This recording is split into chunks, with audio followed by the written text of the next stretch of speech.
जाएगा किंतु फिर लौट कर आएगा। इसी साल नहीं आएगा, बार बार आएगा, मौसमों में आएगा, मौसमी बीमारी की तरह हो जाएगा। जी हाँ, हम बात कर रहे हैं कोरोना की, जिसके बारे में चाइना की तरफ से ऐसा कहा गया है। चाइना के एक शोध संस्थान ने इस बात का दावा किया है कि इसी प्रकार सार्स की बीमारी 17 साल पहले आई थी। उम्मीद जताई जा रही थी कि पूरी तौर पर समाप्त हो जाएगी, किंतु ऐसा है नहीं, हुआ नहीं। चीन के उत्कृष्ट शोध संस्थान में जीव विज्ञान के निदेशक जिन क्यूई के द्वारा इस प्रकार की बात कही गई है। उन्होंने कहा है, मनुष्यों के सह अस्तित्व में रहने के कारण यह बीमारी मौसमी हो जाती है। बार बार आने की इसकी संभावना जताई जा रही है।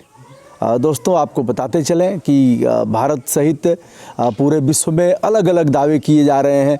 कोई कह रहा है जुलाई तक चली जाएगी, कोई कह रहा है कि इस साल तक लगेंगे, कोई कह रहा है कि जब तक इसके टीके विकसित नहीं हो जाएंगे तब तक यह रहेगी।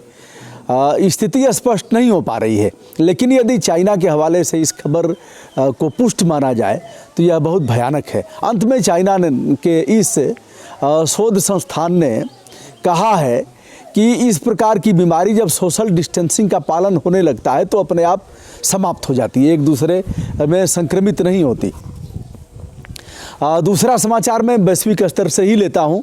चाइना के जो घटिया किट हैं उसे वापस करने की बात कहा है भारत ने।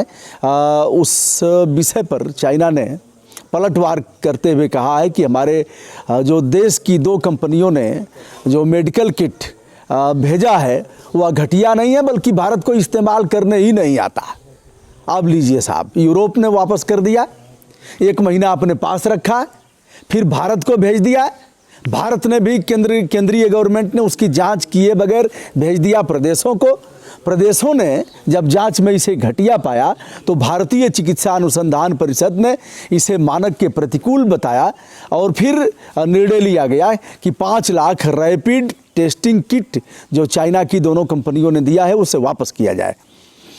बताते हैं, भारत सरकार की तरफ से सफाई दी गई कि 4 कंपनियों ने निविदा डाला था टेंडर, जिसमें एक का था एक किट का 1204 रुपये, दूसरे का था 1200, तीसरे का था 844 रुपये और चौथे ने 600 रुपये में एक किट देना स्वीकार किया था। हमने उसका टेंडर मंजूर कर लिया। और चाइना की तरफ से यह भी कहा जा रहा है कि जिन कंपनियों का अनुबंध स्वीकृत किया है भारत ने, पुणे से और तमाम स्थानों से उसको स्वीकृति मिली है। इस तरह का निराधार आरोप चाइना की तरफ से लगाया गया है। अब देखते हैं भारत जो किट लिए गए हैं उन 5 लाख रैपिड टेस्टिंग किट कब वापस करता है और इस लड़ाई में आगे क्या होता है। बहरहाल उसके प्रयोग से रोक दिया गया है। न्यूयॉर्क में जो लोग भी वेंटिलेटर पर गए उसमें 25% लोगों की मौत हो गई। एक चौंकाने वाला समाचार है। वेंटिलेटर यानी जीवन रक्षक उपकरण, जिसकी बहुत कमी है भारत जैसे देश में, बहुत आवश्यकता है, लेकिन अभी तक हम उसको बना नहीं पाए हैं। दूसरे देशों पर आज भी हम आश्रित हैं। उसके की इंस्ट्रूमेंट जब दूसरे देशों से उपकरण आएंगे तो हम जोड़ करके उन्हें बनाएंगे। ऐसी स्थिति में अभी भारत बहुत अभावग्रस्त है इस मामले को लेकर के।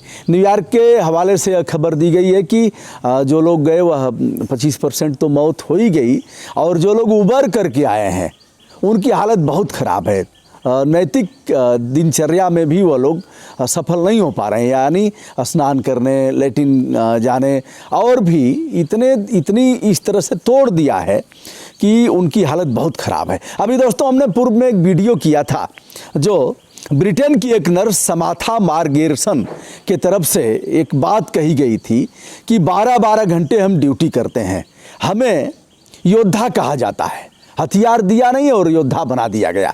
योद्धा का मतलब एक ढाल होती थी, पहले ऐसे लगाते थे आप महाभारत और उसमें आप देखते हैं युद्धों में सीरियल में, और एक तलवार होती थी, या पुराने ज़माने के होते थे, भाला बर्छी यह सब होता था, लाठी डंडा होता था। बाद के दिनों में तोप और अन्य अग्नेयास्त्र आए, अब तो मिसाइल और तमाम इस तरह से सभी देशों के पास हैं। तो विषय यहाँ खड़ा है कि उन्होंने यह कहा कि देखती रहती हूँ कि यह अदृश्य शत्रु मरीज का गला घोंट रहा है, सीने पर चढ़ गया है, दिखाई तो नहीं देता है, केवल एहसास होता है, गला घोंट रहा है, चाह करके हम सभी कुछ कर नहीं पाते क्योंकि वह बहुत बलवान है और हम मरीज को दम तोड़ते हुए देखते रह जाते हैं। आगे उन्होंने यह भी कहा कि हम 12 घंटे की ड्यूटी करने के बाद घर जाते हैं तो डर समाया रहता है कि बच्चे संक्रमित ना हो जाए, हमारे पतिदेव संक्रमित ना हो जाए, हमारे परिवार के लोग हमसे संक्रमित ना हो जाए, यह डर समाया रहता है। फिर जब आती हूँ देखती हूँ कि जो शाम वाला कल वाला मरीज था उसके सेहत में कितना सुधार हुआ है, तो पाया जाता है कि बेड वही है, उसी स्थान पर है, बेड का क्रमांक भी वैसे ही है, मरीज भी उस पर लेटा हुआ है, किंतु अफसोस वह मरीज नहीं था। उस मरीज ने दम तोड़ दिया, अब उसके स्थान पर कोई दूसरा मरीज भर्ती किया गया है। अब प्रधानमंत्री जी कुछ घोषणा करेंगे, लॉकडाउन हटेगा, स्थगित होगा और भी बढ़ाया जाएगा, नियमों में ढील दी जाएगी, प्रवासी मजदूरों को उनके स्थान पर भिजवाया जाएगा, ट्रेन से भिजवाएंगे, प्लेन से भिजवाएंगे अथवा बसें संचालित होंगी, प्राइवेट वाहनों को अनुमति दी जाएगी, जो चाहे अपने वाहन रख करके सुरक्षा के नियमों को ध्यान में रख कर वो अपने घर जा सकते हैं।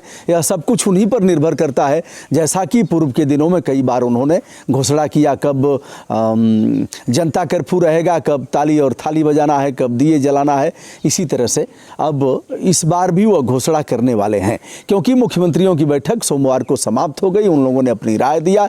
कई मुख्यमंत्रियों ने लॉकडाउन और बढ़ाने की बात किया, कई मुख्यमंत्रियों ने यह कहा कि साहब जो प्रवासी लोग हैं उनको उनके घर भेजा जाए, कभी भी स्थिति अनियंत्रित हो सकती है, वो लोग घबराए हैं, सड़क पर भी उतर रहे हैं।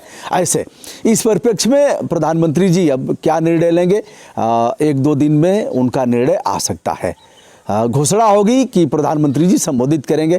देखते रहिए कब वह संबोधित कर रहे हैं।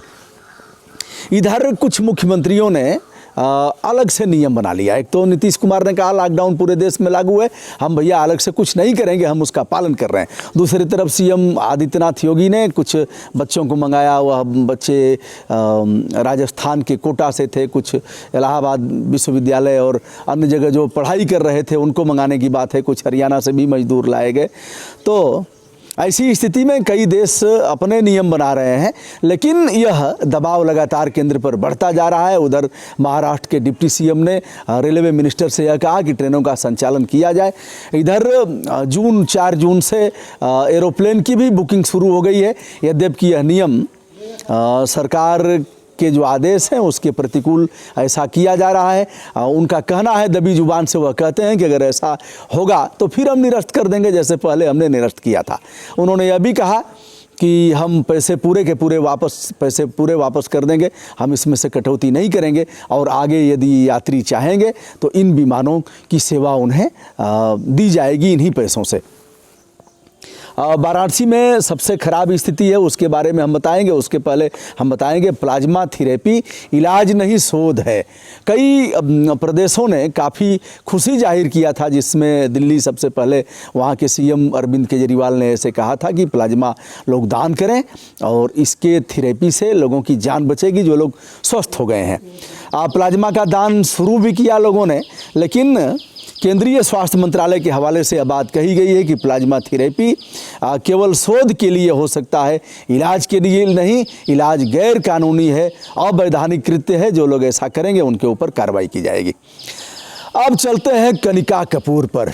कनिका कपूर उत्तर प्रदेश के लखनऊ की निवासी हैं। वर्तमान में वह लंदन की नागरिकता ग्रहण कर ली हैं। कनिका आई थी विदेश से, उनकी थर्मल स्क्रीनिंग बताया गया कि नहीं की गई। उन्होंने कहा कि थर्मल स्क्रीनिंग की गई, बाद के दिनों में कई एक कार्यक्रमों में भाग ली, उनके द्वारा कई लोग संक्रमित बताए गए। उनके सानिध्य में दुष्यंत कुमार और एक प्रदेश की मुख्यमंत्री और तमाम लोग आए। वह लोग जाकर के सदन में भी प्रतिभाग किए। उनका बड़ी नामचीन हस्तियों के साथ भी उनका बैठना उठना हुआ, इसलिए पूरे देश में एक हलचल मची। कनिका कपूर संक्रमित पाई गई, पीजीआई में उनका इलाज चला। इलाज के उपरांत कई रिपोर्टें निगेटिव आने के बाद उनको छोड़ दिया गया। सुसंगत धाराओं में अपराध पंजीकृत किया गया, जो राष्ट्रीय महामारी अधिनियम 1897 के विहित प्रावधान है। उनके ऊपर अपराध दर्ज करने के बाद जब पीजीआई से छुट्टी हुई तो वह 14 दिन तक अपने घर पर ही क्वारंटाइन रही। अब उनसे पूछताछ की बात की जा रही है। इधर कनिका कपूर अपनी खोई हुई शक्ति को पुनर्स्थापित करने के लिए प्लाज्मा दान करना चाहती हैं। इस आशय की बात लखनऊ का जो किंग जॉर्ज मेडिकल विश्वविद्यालय है उसके हवाले से दी गई है और उनकी जांच वाँच की जा रही है। संभवतः वह प्लाज्मा दान करेंगी। कार्यवाही कब होगी कहा नहीं जा सकता। आगे हम बढ़ते हैं और बताते हैं कि 1.5 साल की बच्ची सहित 49 पॉजिटिव वाराणसी में पाए गए। आज वाराणसी में पूर्णतया लॉकडाउन है। वाराणसी में पत्ता तक नहीं हिलेगा। केवल जो स्वास्थ्य सेवाओं के लोग हैं वह लोग चल सकेंगे। सारे पास निरस्त कर दिए गए हैं। जो लोग भी उल्लंघन करते हुए पाए जाएंगे उनके ऊपर कार्रवाई की जाएगी। इस आशय की जानकारी वहाँ के वर्तमान जिलाधिकारी कौशल राज शर्मा की तरफ से दी गई है। पुलिस पूरी तौर पर मुस्तैद है। वाराणसी में स्थिति बेकाबू हो रही है, इसलिए अब कोई साग सब्जी के ठेले नहीं जाएंगे और जो आवश्यक सेवा है दूध और दवाओं को छोड़ कर के सारी सेवाएं आज के दिन बंद रहेंगी 24 घंटे के लिए। बुलंदशहर में 2 साधुओं की निर्मम हत्या से पूरे देश में उबाल है। महाराष्ट्र के पालघर में 2 साधुओं सहित एक चालक की हत्या पीट करके कर दी गई। उसका उबाल था ही। तब तक बुलंदशहर में दोनों साधुओं की हत्या से प्रदेश सरकार के ऊपर लगातार दबाव बन रहे हैं। चूँकि सीएम योगी यहाँ के मुख्यमंत्री हैं, स्वयं उस साधु लिबास में हैं, सन्यासी हैं। ऐसे में इस बात को कहा जा रहा है कि जब साधु सुरक्षित नहीं है तो कौन रहेगा। बहरहाल लोगों ने उस आरोपी को गिरफ्तार कर लिया। तलवार सहित गिरफ्तार हुआ है। अर्धनग्न था। इसके ऊपर पहले भी मर्डर इत्यादि के केस दर्ज किए गए हैं। इस आशय की जानकारी वहाँ के एसएसपी ने दिया है। अंतिम समाचार मैं उसका उल्लेख करते हुए बताऊंगा कि 3 मई के बाद यह छूट दी जा सकती है। जो संभावनाएं बताई जा रही हैं, जिसमें जो रेड जोन है उसमें कदापि कोई छूट नहीं रहेगी। ऑरेंज जोन में कुछ गतिविधियां सोशल डिस्टेंसिंग और अन्य नियमों का पालन करते हुए दी जाएगी। ग्रीन जोन है, उस जोन में लोगों के आने जाने की सुविधा रहेगी, किंतु सतर्कता के साथ। चाइना से तमाम कंपनियों का पलायन हो रहा है। सबसे पहले जापान ने इस दिशा में एक ठोस प्रयास करते हुए वहाँ की लगभग 200 कंपनियाँ वहाँ से वापस हो गई। जापान ने कहा चलो आ रहे हो तो हम तुम्हें अनुदान देंगे। अनुदान दे करके वो स्थापित करेंगे। एक सुनहरा अवसर बताया जा रहा है कि जो कंपनियां चाइना से भाग रही हैं उन कंपनियों को यदि उत्तर प्रदेश और देश के विभिन्न शहरों में, विभिन्न देहाती इलाकों में यदि समस्त सुविधाएं उन्हें दी जाए, रॉ मटेरियल दिया जाए और उन्हें लगेगा कि हम यहाँ सुरक्षित रहेंगे, अपना प्रोडक्शन ठीक से कर पाएंगे, तो वह कंपनियाँ स्थापित होंगी। ऐसे में उत्तर प्रदेश, बिहार में भी यह संभावनाएं जताई जा रही हैं। यहाँ के मुख्यमंत्रियों को आगे आकर के उन कंपनियों के बारे में, स्थापना के बारे में पहल करनी चाहिए। बशर्ते एक बात कि आप स्थापित करो, हम सारी सुविधाएँ देंगे, सुरक्षा देंगे, किंतु श्रमिक हमारे रहेंगे। जो टेक्निकल स्टाफ हैं वह उत्तर प्रदेश के रहेंगे, बिहार के रहेंगे, स्थानीय स्तर पर रहेंगे। इससे बेरोजगारी से हम निजात पाएंगे। जिस प्रकार यूपी और बिहार के तमाम श्रमिक जा कर के देश के कोने कोने में काम कर रहे हैं, विदेशों में काम कर रहे हैं, काश अगर उस तरह की सुविधाएं इन्हें मिल पाती तो यहीं काम करते, बाहर जाने की ज़रूरत नहीं पड़ती। दोस्तों, मैं हूं ब्रजभूषण दुबे, यूट्यूब चैनल ब्रजभूषण मार्कंडे से आज देश विदेश और प्रदेश की इन चुनिंदा खबरों से आपसे सीधे संवाद स्थापित कर रहा हूँ। आगे भी संवाद स्थापित करूँगा। ईश्वर शक्ति दें कि बेबाक टिप्पणी करें। ईश्वर इस प्रकार की ताकत दें कि हम बगैर किसी भेदभाव के अपने जो वाक और अभिव्यक्ति की स्वतंत्रता का अधिकार है इसका प्रकटीकरण कर सकें। शालीन भाव से सभी आदरणीय दोस्तों को ब्रजभूषण दुबे का सादर नमस्कार। धन्यवाद।